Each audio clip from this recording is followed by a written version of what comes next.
Kifli ini mendengar kalau atap seng ini bukan bergerak karena angin, kayak ada yang memukul, dang, dang, dang, dang, dang, dang, dang, dang.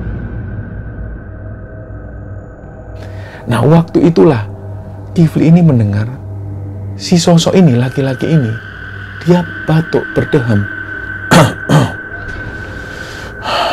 sambil bernafas seperti itu. Nah, dari sinilah Kifli ketakutan. Dia nutup selimut dan gak berani bergerak. Bahkan Kifli ini gak berani noleh. Dan sesekali si sosok ini sekali lagi berdeham.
Bismillahirrahmanirrahim. Assalamualaikum warahmatullahi wabarakatuh.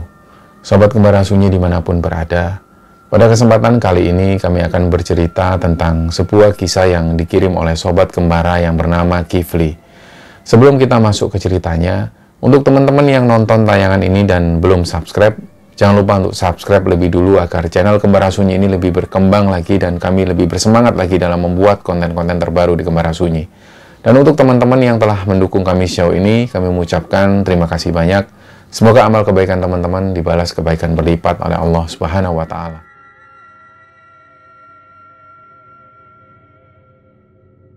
Ya, jadi untuk cerita kali ini, pengirim ceritanya ini namanya Muhammad Kifli. Dia asalnya dari Kalimantan, tapi dalam cerita ini Kifli nggak menyebutkan dia tinggal di Kalimantan mana. Dia cuma menyebutkan tinggalnya di Kalimantan. Jadi saat ini usia Kifli ini 30 tahun, tapi cerita ini menceritakan pada waktu Kifli berusia sekitar 22 tahun. Nah, jadi di Kalimantan itu Kifli tinggal sama kedua orang tuanya dan juga 3 orang adik perempuan. Jadi karena dia anak pertama dan adiknya itu ketiga-tiganya perempuan, jadi Kifli itu merasa punya tanggung jawab untuk adik-adiknya itu.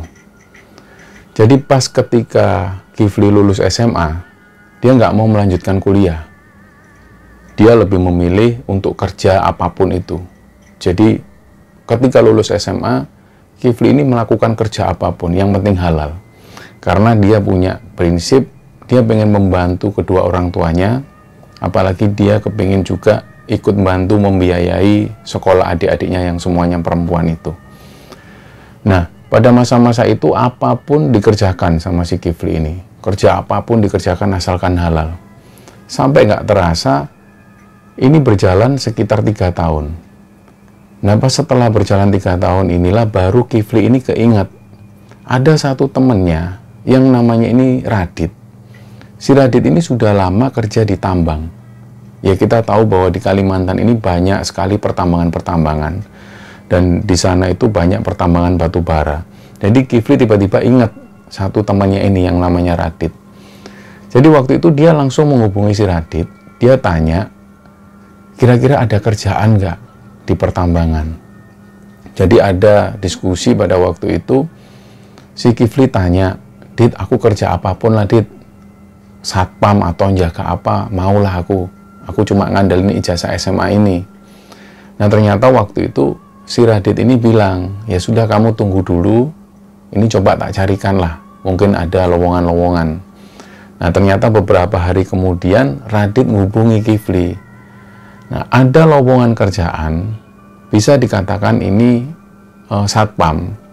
Tapi untuk menjadi satpam ini harus menjalani proses 1 tahun dulu. Jadi Radit menjelaskan ke Kifli waktu itu, ini kerjanya jaga di pertambangan, yang dijaga itu alat-alat berat. Ada sekitar 10 alat berat yang harus dijaga. Nanti selama kamu tinggal di sana, kebutuhan apapun akan dipasok oleh komandan satpam ini. Tapi, Fli, kamu nggak bisa langsung jadi satpam. Jadi kamu harus menjalani 1 tahun dulu. Setelah itu kalau sudah ada penilaian dari perusahaan, barulah kamu bisa jadi satpam. Nah, karena Kifli ini merasa dia butuh dengan pekerjaan itu, dan dia janji ke Radit. Nah, waktu itu ada yang dikatakan ke Radit pada si Kifli ini, Fli, kamu jangan malu-maluin aku ya, karena ini aku yang merekomendasikan kamu ke bosku. Jadi nanti kamu jangan patah di tengah jalan. Kalau memang nanti ada yang nggak cocok, kamu ngomong.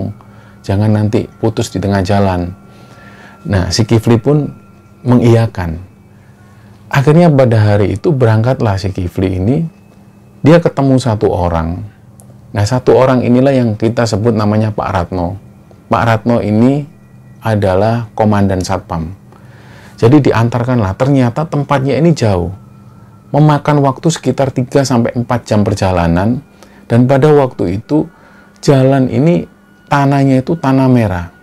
Jadi semacam tanah-tanah liat yang ketika diinjak itu sangat sulit sekali. Begitu sampai di sana, Kifli langsung ada di satu lokasi. Di situ ada lokasi galian. Ternyata barulah tahu Kifli ternyata ini lokasi bekas pertambangan, bukan pertambangan yang masih aktif. Dan di sana ada sekitar 10 alat berat dan ada satu bangunan semacam pondok. Jadi pondok ini bangunannya dari kayu seperti panggung. Nah, disinilah nanti Kifli ini tinggal. Jadi di sekitarnya itu hutan semua. Nah, begitu sampai di sana, yang ada di pikiran Kifli ini, mungkin di sana ini masih banyak orang, dan mungkin Radit juga kerja di sini. Ternyata begitu sampai, diantarkan oleh Pak Ratno, barulah Pak Ratno ini bilang, Mas, nanti ini kamu tinggal di sini sendirian, saya harus pulang. Nah, beberapa minggu sekali atau beberapa hari sekali, nanti saya pasti ke sini, ngantarkan bahan-bahan makanan. Nah, disinilah Kifli itu kaget. Loh, ternyata nanti ini aku sendirian di tempat ini. Lah, tanya lagi Kifli ke Pak Ratno, loh Pak, terus yang tambang aktif itu di mana? Yang masih aktif? Ada, tapi jaraknya masih 2 jam lagi. Berarti yang di sana itu yang rame. Iya, di sini ini bekas pertambangan, tapi alat-alat berat masih ada di sini. Dan tugasmu nanti jaga alat-alat berat ini. Karena ada beberapa alat di satu alat berat ini yang jadi incaran maling. Nilainya sekitar 50 jutaan. Inilah yang jadi incaran maling. Dan tugas Kifli ini harus mengontrol alat-alat berat itu setiap malam. Nah, untuk hal itu Kifli nggak ada masalah. Tapi yang jadi masalah, dia harus tinggal sendirian di sana.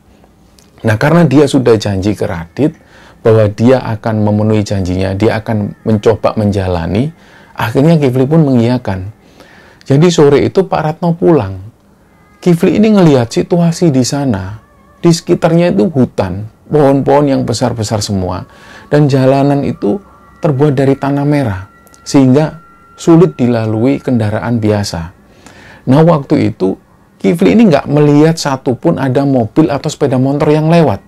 Jadi waktu itu ketika Pak Ratno pulang, disinilah Kifli ini sendirian. Jadi dia bingung apa yang harus dilakukan. Disinilah Kifli mulai membersihkan pondok dan dia mulai menyiapkan tempat untuk tidurnya. Nah, saat inilah Kifli merasa sendirian di sana. Jadi nggak ada suara apapun kecuali suara angin. Malam pertama, waktu itu dilalui si Kifli ini dengan biasa. Yang ada malam itu dia cuma mendengar suara angin, dan atap ini karena atap terbuat dari seng, atap ini sering kali bergerak ketika kena angin, geladang, geladang, geladang. Dan sesekali dia dengar ada suara anjing menggonggong. Nah, hari-hari itu dilalui, sampai kemudian beberapa hari kemudian Pak Ratno ini datang ngantar bahan-bahan makanan. Nah, Pak Ratno tanya lagi, gimana? Kamu sudah biasa tinggal di sini? Lah, Kifli jawab seadanya. Ya belum biasa Pak, karena di sini saya sendirian. Udah nggak apa-apa, nanti juga biasa. Yang penting nanti kalau malam kamu jangan lupa ngontrol. Kamu lihat, kamu senter satu persatu alat berat itu. Karena ada satu alat ini yang memang jadi inceran maling. Jangan sampai ada satu orang pun yang masuk, karena bisa bahaya nanti. Dan kamu jangan lupa nanti pondok ini, pintunya kamu tutup, khawatir nanti ada ular atau binatang-binatang buas yang masuk. Ya Pak, baik Pak. Nah setelah ngobrol seperti itu, Pak Ratno pulang lagi. Sampai nggak terasa, singkat cerita, Kifli sudah ada di tempat itu sekitar 1 minggu.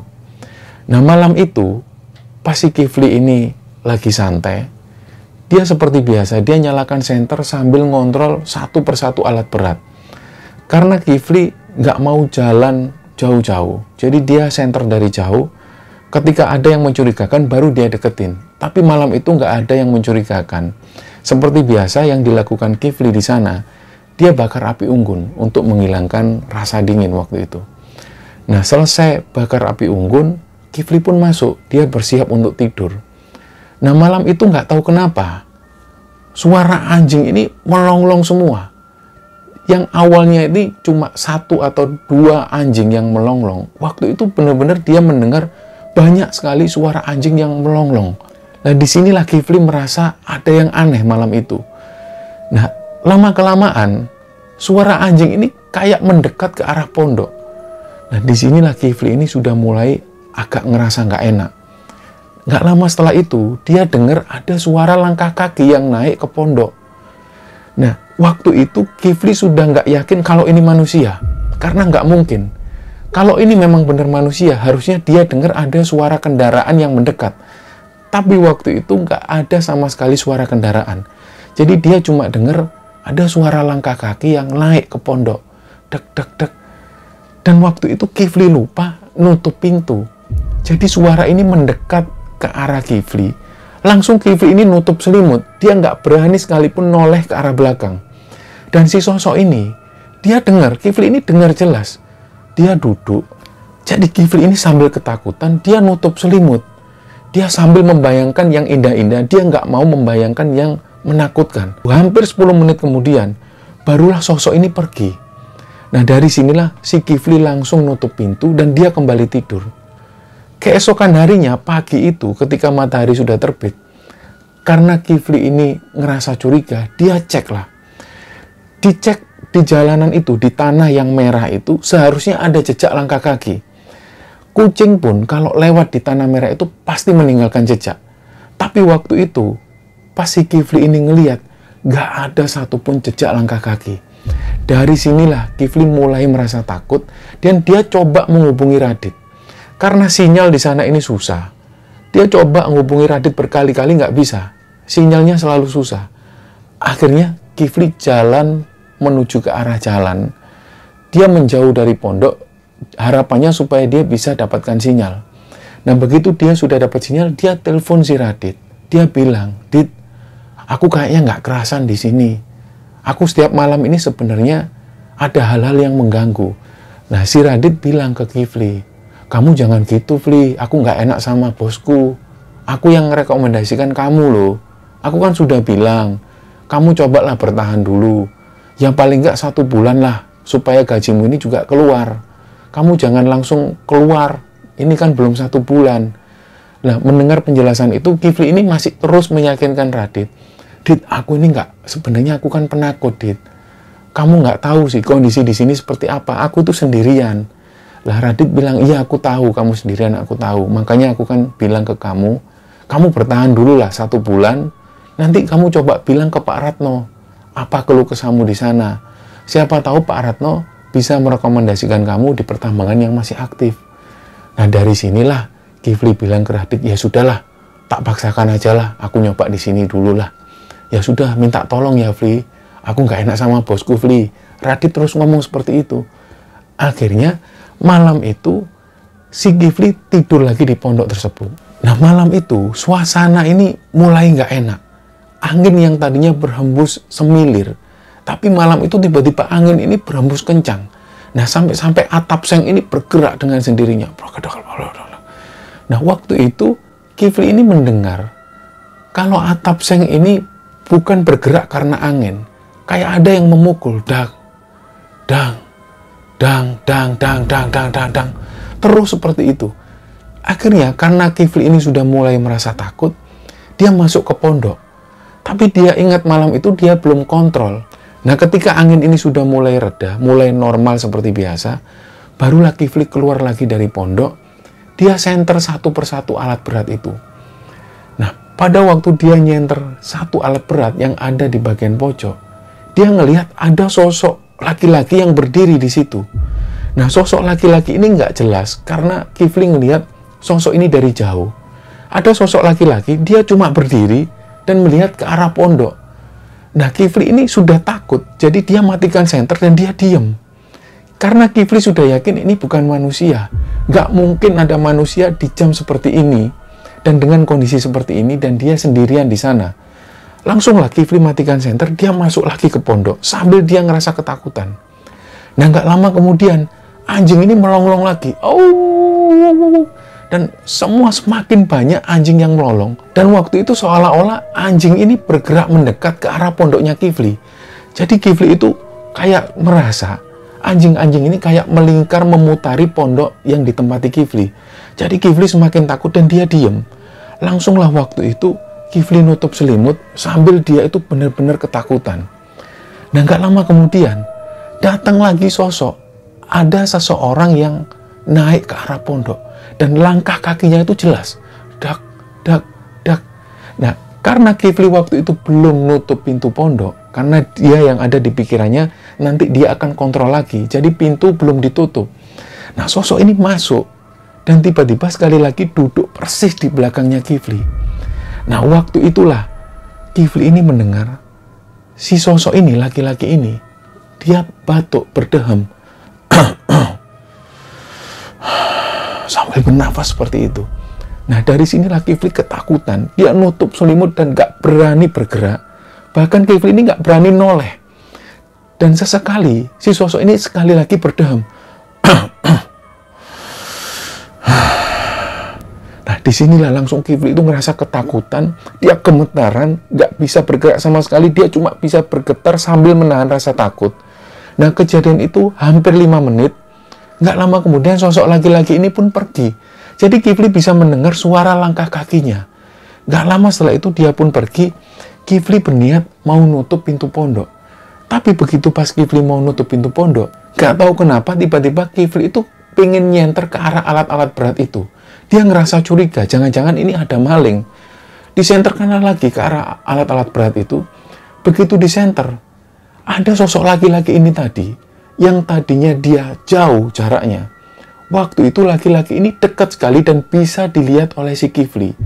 Jadi laki-laki ini pakai topi, dia pakai kemeja, dan pakai celana jeans. Tapi si sosok laki-laki ini cuma diem dan menghadap ke arah pondok. Jadi menghadap ke arah Kifli. Nah, disinilah Kifli langsung takut, dia matikan senternya. Dia langsung masuk lagi ke pondok. Sementara di luar, suara anjing ini terus melonglong. Dan kejadian itu sampai pagi hari. Begitu pagi hari, Kifli coba memastikan lagi. Dia coba lihat lagi jejak-jejak. Mungkin ada jejak langkah kaki. Kalau memang benar ada jejak langkah kaki, berarti tadi malam itu benar-benar manusia dan itu bisa jadi maling.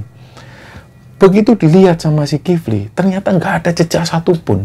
Nggak lama kemudian siang itu Pak Ratno datang. Begitu Pak Ratno datang, Kifli pun menjelaskan, "Pak, saya jujur, saya ini nggak kerasan tinggal di sini, Pak." "Loh, kenapa?" "Saya sering ditakutin sosok, Pak. Ada sosok itu yang datang ke sini. Dan saya sering merasa ketakutan. Semalam itu, saya bahkan ngelihat sosok ini berdiri di depan saya persis." Nah, dari situ Kifli bisa melihat raut wajah Pak Ratno ini kaget. Dan dari situ, Pak Ratno ini ngomong agak gelagapan. "Lah, mungkin salah lihat mungkin kamu." "Enggak, Pak, saya yakin yang saya lihat itu sosoknya seperti ini." Dijelaskan oleh Kifli, dia pakai topi, pakai kemeja, dan pakai celana jeans. Tapi Pak Ratno ini seolah-olah kayak mengalihkan pembicaraan. Nah, Pak Ratno langsung bawa bahan-bahan. "Udah, ini ya, kamu bawa dulu ya. Saya pulang soalnya saya mau nganter anak saya mau ke sekolah, mau ambil rapot. Kamu nggak usah dipikir ya, yang itu nggak usah dipikir. Saya pamit dulu." Nah, di situ Kifli ini merasa kecewa. Tapi di satu sisi lain, karena belum genap 1 bulan, Kifli juga nggak berani telepon si Radit. Jadi malam itu sekali lagi Kifli tetap melanjutkan sampai 1 bulan. Nah selama tinggal di pondok itu, hampir setiap malam dia selalu didatengin sosok laki-laki tersebut. Sampai-sampai Kifli ini ngerasa dia sudah kebiasa. Hampir tiap malam sosok laki-laki ini selalu datang. Dan setiap kali Kifli ini mengarahkan senternya ke arah alat-alat berat itu, dia selalu melihat ada sosok laki-laki ini. Kadang-kadang Kifli itu ngelihat sosok laki-laki ini ada di dalam alat berat itu. Kadang-kadang Kifli itu ngelihat di satu malam sosok laki-laki ini jongkok menghadap ke arah hutan. Jadi hampir tiap malam dia selalu ngelihat sosok laki-laki ini. Dan Kifli nggak tahu ini laki-laki siapa. Tapi Kifli yakin ini bukan manusia. Jadi hari-hari itu dilalui Kifli dengan penuh teror semacam itu. Tapi memang sosok ini nggak mengganggu. Sosok ini cuma datang. Tapi Kifli juga ngerasa takut dengan kehadiran si sosok laki-laki ini. Nah, sampailah dia 1 bulan, Pak Ratno datang mengantarkan gajiannya si Kifli. Nah, disinilah Kifli langsung memutuskan untuk keluar dari kerjaan. Karena sebelumnya, 2 hari sebelumnya, Kifli sudah telepon ke Radit bahwa hari itu ketika Pak Ratno mengantarkan gaji, dia mau izin resign. Jadi ketika Pak Ratno datang, Kifli menjelaskan, Pak, mohon maaf, saya nggak bisa melanjutkan kerjaan ini. Saya mau pamit pulang aja, Pak. Loh, kenapa? Kamu takut ya? Yang ditakutin sosok itu ya? Iya, Pak. Terus terang saya sudah nggak kuat, Pak, tinggal di sini, Pak. Nah, barulah di sini Pak Ratno cerita, karena Kifli sudah terlanjur izin untuk resign. Jadi Pak Ratno sudah nggak bisa lagi menahan Kifli. Pak Ratno pun cerita, gini loh Mas, saya minta maaf ya sebenarnya ya. Yang pernah jaga di sini ini nggak pernah selama kamu. Jadi dulu, semasa tambang ini masih aktif, banyak sekali karyawan yang kerja di sana. Nah, ada satu operator yang mengoperatori alat berat ini, kita sebut namanya Yogi. Waktu itu Pak Ratno masih menjadi satpam di situ. Jadi Pak Ratno tinggal di sana. Nah, si Yogi ini ketika menggali tambang, tiba-tiba tambang ini nggak tahu kenapa longsor dengan sendirinya, sampai alat berat ini jatuh ke dalam air, dan Yogi meninggal di dalam tambang tersebut. Nah, dari sinilah malam-malam selanjutnya setelah itu, sosok Yogi ini sering datang. Sampai-sampai waktu itu Pak Ratno ini nggak habis pikir, kenapa kok bisa seperti ini? Nah, setelah kejadian tambang ini longsor dan ada korban tewas di sana, yaitu si Yogi ini, tambang ini pun ditutup. Tambang ini nggak aktif lagi, dan di sana Pak Ratno menjaga tambang tersebut sendirian. Nah, disinilah Pak Ratno cerita bahwa sering kali dia ketemu sosok laki-laki itu, dan Pak Ratno yakin ini adalah sosok Yogi. Tapi karena semasa hidupnya Pak Ratno ini kenal dengan Yogi, jadi Pak Ratno itu menanggapi hal itu biasa. Nah, sampai kemudian Pak Ratno diangkat menjadi komandan satpam, Pak Ratno ditugaskan untuk mencari orang yang bisa menjaga di tambang tersebut. Nah, beberapa bulan, ada sekitar 4 orang yang menjaga tambang tersebut dan selalu minta resign. Orang yang jaga di tambang tersebut selalu diganggu sosok laki-laki ini. Begitu dapat orang baru, orang yang baru ini selalu mundur. 3 hari kerja di sana, dia minta resign. Nah, barulah si Kifli ini datang. Pak Ratno awalnya juga bertanya-tanya dalam hatinya. Ah, paling juga seminggu ini anak. Ternyata ketika seminggu terlampaui, Pak Ratno juga heran. Kok ini anak bisa bertahan sampai seminggu? Ketika 2 minggu Pak Ratno datang ke sana, barulah Kifli ini komplain tentang hal itu. Dan Pak Ratno berusaha membujuk Kifli. Ternyata sampai 1 bulan Kifli bisa bertahan di tempat itu. Nah, dalam 1 bulan inilah baru Kifli ini berkeluh kesah semua dan dia minta resign dari kerjaannya itu. Dari sini Pak Ratno nggak bisa menahan Kifli karena memang banyak sekali orang-orang yang jaga di tempat tersebut dan selalu diganggu. Akhirnya setelah Kifli ini keluar dari tempat pertambangan itu, dia kembali lagi ke rumah dan dia coba kerja serabutan apa adanya, yang penting halal. Nah, inilah yang diingat oleh Kifli, kejadian yang benar-benar nggak bisa dilupakan dalam hidupnya Kifli. Nah, kisah inilah yang dibagikan oleh Kifli, asalnya dari Kalimantan. Semoga kisah ini bisa diambil hikmah dan bisa diambil pelajaran oleh teman-teman semua. Mohon maaf kalau ada salah-salah kata. Wassalamualaikum warahmatullahi wabarakatuh.